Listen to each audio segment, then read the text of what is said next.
आप सभी का शुक्रिया यहाँ पे वक्त देने के लिए, बुलाने के लिए, इस दावत के लिए। आप सभी से मुलाकात हुई और एक ओरिएंटेशन मिली कि ये इदारा किस लिए कायम हुआ है और किन अहदाफ के लिए काम करना चाहता है।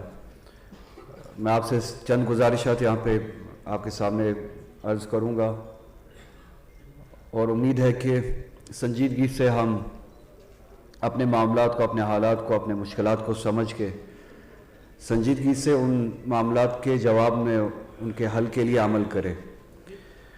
सवाल भी अच्छा है कि मुल्क के सियासी हालात किस तरह के हैं, हमारे चैलेंज कैसे हैं और इसके लिए लाया अमल क्या है। खुदावंद ताला ने कुरान मजीद में इसके लिए जवाब दिया है, इन्नल्लाहु ला युगय्यिरु मा बिक़ौमिन हत्ता युगय्यिरु मा बिअनफुसिहिम।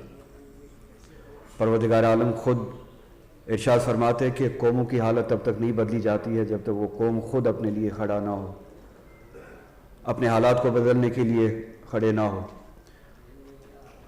तो मुझे यकीन है कि अगर हर कौम अपनी हालात बदलने के लिए खड़ी होती है, तारीख गवाह है कि खुदावंद ताला ने उनको कभी मायूस नहीं किया है, हालात बदले, उनके हक में बदले हैं। शर्त यह है कि अपने हालात को समझे और जुर्रतमंदी से खुदावंद ताला पे तवक्कुल करके अपने हालात के सुधार के लिए उठे, कोशिश करे, आवाज़ उठाए, कदम उठाए, इक़दाम करे। इस वक्त मुल्क में वोकैबुलरी चेंज होनी चाहिए। 2014 से पहले यहाँ पे शायद माइनॉरिटीज़ हुआ करती थी, 2014 के बाद यहाँ पे माइनॉरिटीज़ नहीं है बल्कि ऑप्रेस्ड है, मुस्तज़फ़ीन है। हर एक माइनॉरिटी अपनी हैसियत खो चुकी है, उनको ऑप्रेस किया जाता है, चाहे वो मुसलमान हो, दलित हो, आदिवासी हो, ईसाई हो, सिख हो। आप इन 10 सालों में देखें हर जगह ये ऑप्रेस्ड है। अगर ऑप्रेस्ड है तो मुझे एक उम्मीद मिलती है, मुस्तज़फ़ जब होते, ऑप्रेस्ड जब होते, उनके साथ खुदावंद ताला होता है। उससे बड़ी ताकत की आपको कहीं पे ज़रूरत नहीं है। इससे बेहतर पोजीशन आपकी नहीं हो सकती माइनॉरिटीज़ की। माइनॉरिटी होना एक वो कॉजी पोजीशन है, एक आरामदेह पोजीशन है, वो कोई बेहतर पोजीशन नहीं है। ऑप्रेस्ड होना मेरी नज़र में बेहतरीन पोजीशन है, क्योंकि अल्लाह खुदावंद ताला आपकी मदद के लिए हर वक्त तैयार होते हैं, एक ऑप्रेस की मदद के लिए। तो बस आप कोशिश करें, कोशिश ये करें कि मुस्तज़फ़ीन के हक के लिए खड़े हो जाए। जब भी आप मुस्तज़फ़ीन के हक के लिए खड़े हो जाए, खुदावंद ताला आपके लिए रास्ते खुद तैयार करेंगे। तो जब हम मुस्तज़फ़ीन की बात करते हैं, जैसे खुदावंद ताला ने हमें ये जिम्मेदारी दी है कि मेरी मदद करो, हालांकि खुदावंद ताला खालिक है, कुल है, हर शय का खालिक है, कुव्वत का खालिक है, उन्हें हमारी मदद की क्या ज़रूरत है। मगर अजीब है कि कुरान मजीद में खुदावंद ताला इरशाद फरमाते हैं, इन तंसुरुल्लाह यंसुरुकुम। अगर आप खुदा की मदद करोगे, खुदा आपकी मदद करेगा। खुदा को हमारी मदद की ज़रूरत है। अजीब बात है, मगर फिर समझ में आती है बात कि खुदावंद ताला जब इन मुस्तज़फ़ीन की तरफ इशारा करते कि आप इनके लिए खड़े हो जाओ, वो मेरे लिए मदद है। खुदावंद ताला के लिए मदद, इनके लिए खड़े हो जाओ, मेरे लिए मदद है। मेरे लिए खड़े हुए, मैं तुम्हारी मदद खुद करूंगा। बस चाहे वो दलित हो, जिसको दलित होने की वजह से ऑप्रेस किया जाता है, उसके साथ ज्यादती की जाती है, चाहे वो मुसलमान हो, जिसको मुसलमान होने की वजह से ज्यादती की जाती है, चाहे वो बुलडोजर की शक्ल में हो, चाहे वो जेलों की शक्ल में हो, चाहे वो लिंचिंग की शक्ल में हो। हम सभी को, उस दलित के लिए भी, उस आदिवासी के लिए भी, उस सिख के लिए भी, ईसाई के लिए भी और उस मुसलमान के लिए भी खड़ा होना है। और वो खड़े होने की जगह ये एसी में नहीं है, वो सड़कों पे है, वो कमरों में नहीं है। मुझे एक वाक़ा याद आता है, हम कश्मीर में, मैं ज़ाती तौर पे इस तरफ मेरी तवज्जो गई थी, हाथरस में सारी अपोजिशन चली गई और जाना भी चाहिए था, जाना भी चाहिए था। मगर उसके बाद जब बुलडोजर दिल्ली में मस्जिदों पे चला, वो अब अपोजिशन दिल्ली के उन मस्जिदों के आसपास कहीं दिखी नहीं, वो लीडरशिप कहीं दिखी नहीं। तो अगर हम एक तबके की हिमायत के लिए जा सकते हैं, उसी तरह से हमें दूसरी तबके की हिमायत के लिए उसी तरह से सड़कों पे खड़ा होना है।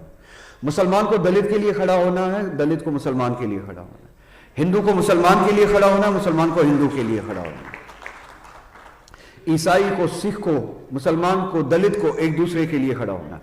और मैं फिर से दोहराऊंगा, खड़ा होना माइक के सामने, एसी कॉन्फ्रेंस हॉल्स में, पार्लियामेंट में खड़ा होना कोई बड़ी बात नहीं है। उससे शायद आप इब्तिदा करें मगर इख्तिताम नहीं है। आपको सड़कों पे खड़ा होना है, हर उस मस्जिद के सामने खड़ा होना है जहां पे बुलडोजर चलता है, हर उस घर पे के सामने खड़ा होना है जहां पे बुलडोजर चलता है, हर उस दलित के घर पे जाके खड़ा होना जिसके साथ ज्यादती होती है। तो ये लिंचिंग हो, बुलडोजर हो, हमें इस सब के खिलाफ खड़ा होना है। मैं आखिर में ये गुजारिश करूंगा, शायद यहां पे इंफरादी तौर लिंचिंग होती है और होनी भी नहीं चाहिए, हम सभी को उसके लिए खड़ा होना है, उसके खिलाफ खड़ा होना है। अफसोस ये है कि इस मुल्क में ये मुल्क अक़वाम का मुल्क है, ये किसी एक कौम का मुल्क नहीं है, ये अक़वाम का इत्तेहाद है। जुनूब से लेकर शुमाल तक आप देखिए मुख्तलिफ किस्म के अक़वाम है और ये हमारी खूबी है, हमारे रंग अलग अलग है, हमारी ज़ुबानें अलग अलग है, हमारी कौमें अलग है, जो एक मुल्क बनाता है जिसे हिंदुस्तान कहते हैं, भारत कहते हैं, इंडिया कहते हैं। इन अक़वाम में एक, अगर आप देखें घरों पे लिंचिंग हो, बुलडोजर चला जाए, हमें वो उस ज्यादती का एहसास होता है, अच्छा नहीं लगता है। एक कौम के साथ लिंचिंग की गई, एक कौम पे बुलडोजर चलाया गया जम्मू कश्मीर में, कश्मीर की पूरी कौम पे बुलडोजर, इंस्टीट्यूशनल बुलडोजर चलाया गया, पूरा हिंदुस्तान खामोश था। लिंचिंग की गई उस कौम की। मैं न मुसलमान की बात कर रहा हूं, न हिंदू की बात कर रहा हूं, मैं कश्मीरी पंडित की बात कर रहा हूं, कश्मीरी मुसलमान की बात कर रहा हूं, बौद्ध की बात कर रहा हूं, सिख की बात कर रहा हूं, डोगरी, गुजर, हर एक की बात कर रहा हूं। हमसे हमारा आईनी हक छीना गया, बुलडोज किया गया गैर जमहूरी तरीके से, और उस तरीके से कि हमारे लोग, जिसे कहा जाता है कि ओपन एयर प्रिजन, 8-9 महीने तक आम लोग कैद में थे, मवासलात नहीं थी, टेलीकम्युनिकेशन नहीं था, एक दूसरे के साथ राब्ता नहीं था, मीडिया अपनी जिम्मेदारी अंजाम नहीं दे रहा था, हर घर के सामने आर्मी खड़ी थी, पुलिस खड़ी थी, फोर्सेस खड़े थे। हमसे हमारा हक छीना गया, आईनी हक छीना गया, गैर जमहूरी तरीके से छीना गया, स्टेट को यूनियन टेरिटरी में तब्दील किया गया, तकसीम किया गया, एक लिंचिंग हुई, डेमोक्रेटिक इंस्टीट्यूशंस की लिंचिंग हुई, बुलडोजिंग हुई, बुलडोज किया गया, आवाज नहीं उठी, हम सब खामोश थे। हमें लगा कि शायद कश्मीरियों के साथ हो रहा है, मगर हालात और तारीख गवाह है कि 2019 के बाद जो आजमाइश कश्मीर में की गई, जो बुलडोजर कश्मीर में चलाया गया, वो बुलडोजर फिर यूपी की गलियों में भी चला, वो मध्य प्रदेश में भी चला, राजस्थान में भी चला, दिल्ली में भी चला। तो हम जब तक कि ये ना समझे कि हमें एक दूसरे के लिए खड़ा होना है, ये कॉन्फ्रेंसेस, ये आप इदारे बनाए, ये किसी चीज़ का हल नहीं है। हाँ, इब्तिदा है, मगर आप हल के लिए कोशिश करें। हल के लिए आपको सड़कों पे आना है, इंस्टीट्यूशंस में जाना है, एक दूसरे के लिए खड़ा होना है।